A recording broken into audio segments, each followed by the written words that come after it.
بسم الله الرحمن الرحيم.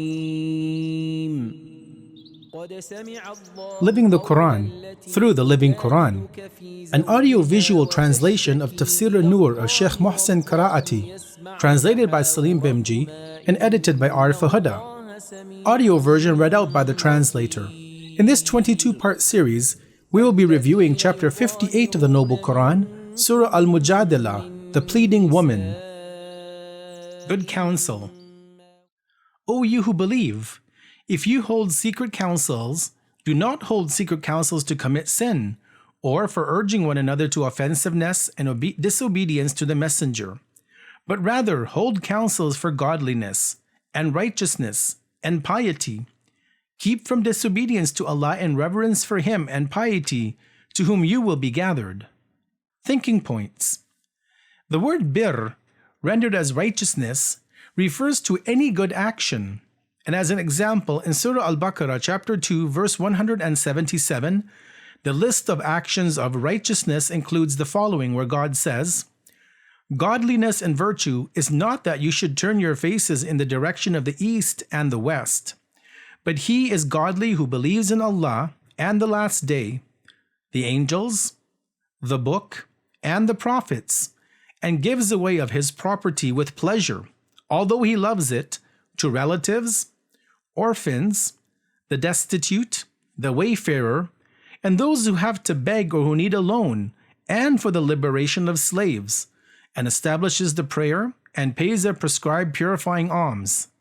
And those are godly who fulfill their covenant when they have engaged in a covenant, and who are patient and persevering in misfortune, hardship, and disease, and at the time of stress, such as battles between truth and falsehood. Those are they who are true in their faith, and those are they who have achieved righteousness, piety, and due reverence for Allah."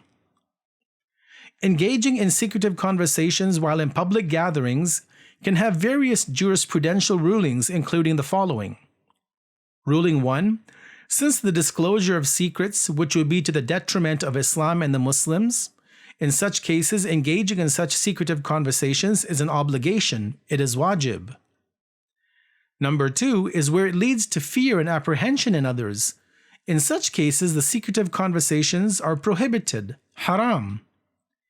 And number 3 is when it leads to helping others and enjoining in piety, and this is where it is recommended, mustahab. The subject matter and content of the person's words actually determines its value. If the subject of such secretive conversations is of goodness and piety, then obviously it is of value. However, if it's related to sins and scheming against others, then it is impermissible.